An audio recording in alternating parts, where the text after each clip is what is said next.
Hello and welcome to Metpro Insights, a show dedicated to the construction industry. As always, I'm Jake Rudge, the marketing manager here at Metpro Group, and today I'm joined by Andrew Scobbie, Metpro Group's purchasing manager. Hi Andy. Hello.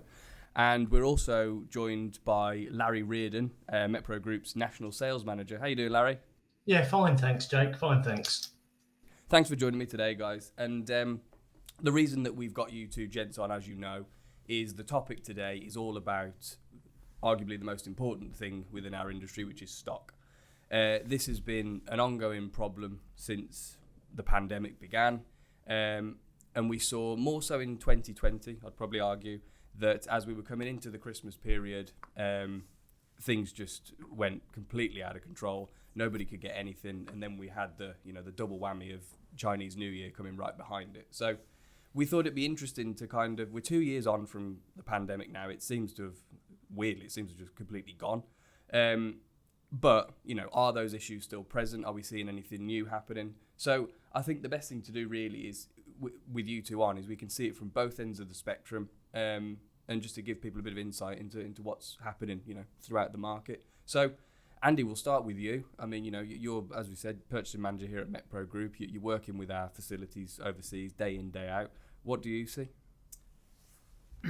I think if we look at the last 12 months, I think the last 12 months have been so difficult. Trying to forecast, trying to predict what's going to happen it's impossible. If you're able to do so, then you're obviously a very, very rich person. From our manufacturing facilities perspective, the last 12 months, like I said, have been incredibly difficult.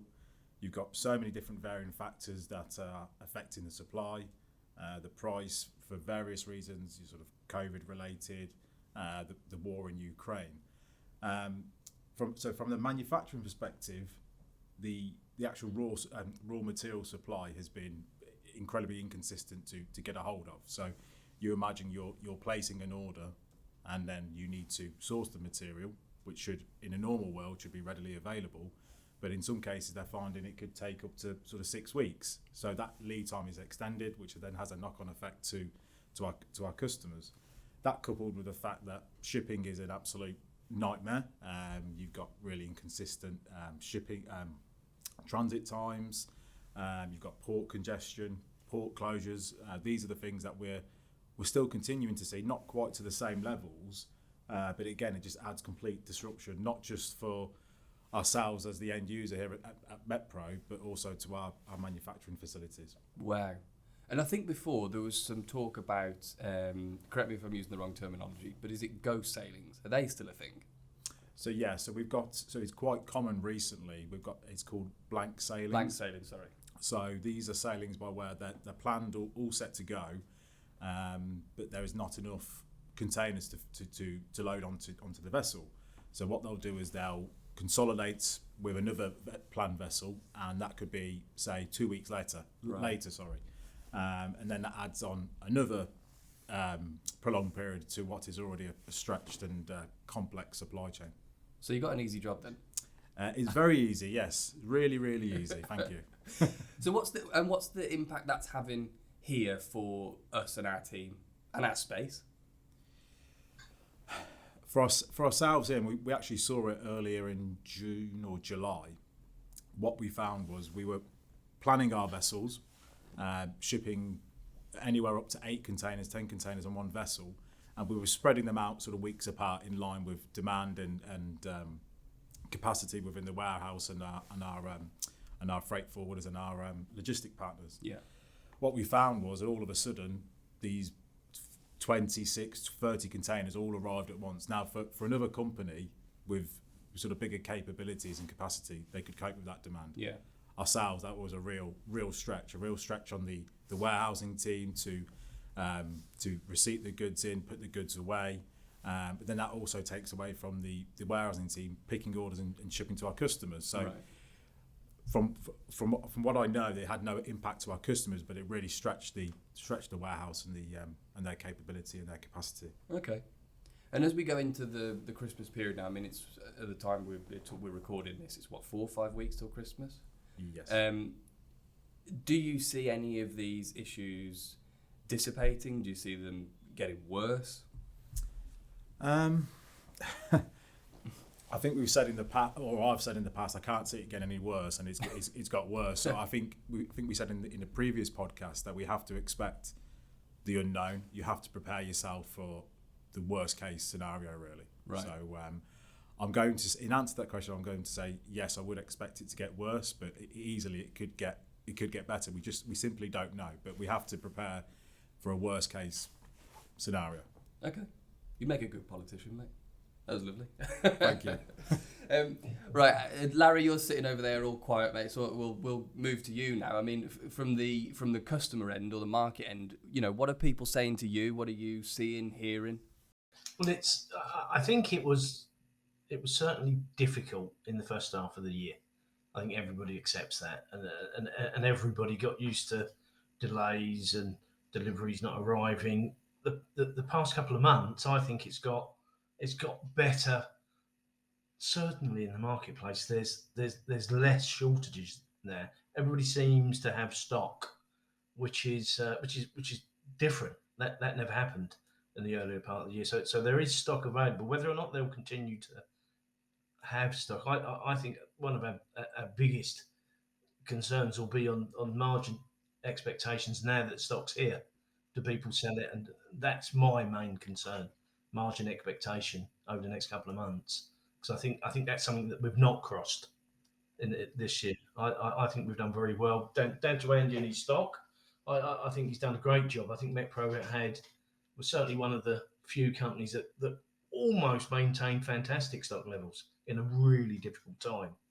And I honestly think we picked a lot of business up from that. Our stocks, I can only really think of one blip on the tube we had mid-year, but barring that, Andy's done. And the team at Metpro have done a sterling job. We have had stock, which other companies certainly haven't had.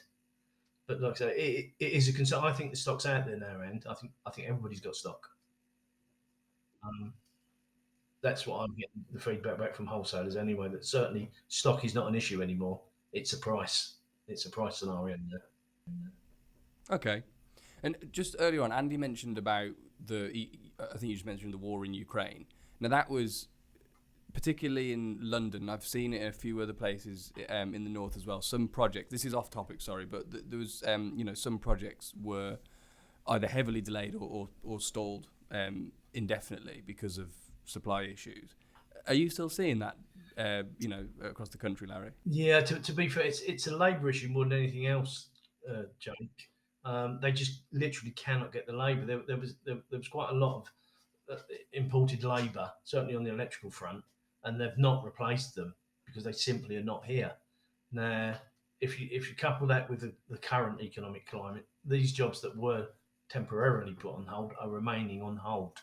The larger jobs, I think will be fewer and far next year. I think next year's a challenging year for Metpro because I think some of the larger jobs certainly are not going to start as quickly as what some of the bigger wholesaling groups hoped, due to several, like economic and labour. Well, I think that next year looks like it's going to be a challenge across the board. I think the Construction Leadership Council they're predicting a 3.9% drop in output, and then I was reading something yesterday or the day before, which was from somebody, I think he's like the head of economics for the Construction Leadership Council, and it was something like 300 construction businesses have gone out of business in September this year, 3,500 or something throughout the entire year. Wow. It's incredible. So yeah, it's I think you're right. It's going to be a challenge for us certainly, but it's going to be a challenge for everybody else. But obviously we like to give the tens of people listening all the information that we can, good or bad. But let's try and we do like to stay positive. So I know that Larry, you've already touched on the excellent work that Andy and his team have been doing. So we'll come back to you now, Andy. And how are we, as we go into the Christmas period? Then we've got Chinese New Year, behind that. How are we prepared? I think one thing, I've been here now for 12 months, and one of many things actually in terms of how we are prepared is that understanding between Metpro and its manufacturing facilities, there's a common understanding between the two. They understand the expectations from Metpro. Metpro understand their capabilities, their capacity, any constraints, any risks associated with that. So first and foremost, there's a great understanding mutually between the two. We forward plan our orders up until, at this moment in time, we're placing some orders up until June. So we're well ahead of the curve. We've almost bought that capacity at our manufacturing facilities. There's more of a driver now from our partners out in the Far East in terms of data. So a lot of them are requesting sort of forecasts to sort of forward plan, get ahead of the curve, potentially put in additional stock, and look at potentially new ways of manufacturing, which is quite a common thing we're seeing at this moment in time. Okay. Stock holding as well, so not just stock holding here at Metpro, which is one thing that we always pride ourselves on, minus the mid-year blip that we experienced, but a lot of our competitors must have experienced the same thing as well. So, but stock holding at our manufacturing facilities, and by doing that, you reduce the lead time within the supply chain and what I call the complexity within the supply chain. You're not having to wait for fresh production to start. If you've got spiky demand, which within this industry we all see from year after year, it's very spiky demand and it fluctuates. We're able to react quicker, not through just our stock holding, but also the stock holding at our facilities in the Far East. Lovely. Okay. And Larry, you're talking to customers day in, day out. Are we, as we've gone through this, the past couple of years of quite unprecedented challenge, are you working closer with customers now to understand their demand a bit more, and then we're passing that back up, through the business so that Andy can, to inform Andy's decisions? It's interesting, Jake. I feel now our customer base, we sometimes because we have been very successful this year. I think our customers are almost being led down the path of Metpro have always got it. They're really comfortable with us. And if you look at our SKUs going into the wholesaler chains now, they're big. As we've expanded our portfolio and our range completion is getting better, I'll be honest with you, I think it'll only get stronger next year because we're reliable, we're trusted. And I think that's the big thing that's come out of it. Most of the wholesalers that I deal with there certainly trust it. If I say you're going to get goods on a certain date, invariably they will. And that goes a long way. And I think that will stand us in good stead next year. I really do think as our portfolio expands, and it is, with our new ranges that we're bringing on, I think it's great for a wholesaler. It takes a problem away from them. They don't have to worry about cable management if they're placing via Metpro, which is good for everybody. Absolutely. Okay. Well, gents, I think that hopefully, that's given anyone listening a decent bit of insight into what's currently going on and what to expect a little bit in the new year. As we are talking about stock, if you didn't know before, Metpro has an online website, and you can go and check our live stock levels there 24/7. No need for an account. Just go and find your product, and you can see what we've got on the shelves there and then. Andy, thanks for joining me today. Really appreciate it. Thank you. And you, Larry, as well. Thank you very much, mate. Yeah, thanks a lot, guys. All three of us are on LinkedIn if anybody wants to connect with us. All the links to Metpro's website, the three of us, and some other useful information will be in the descriptions for you. And thanks for listening. See you on the next one.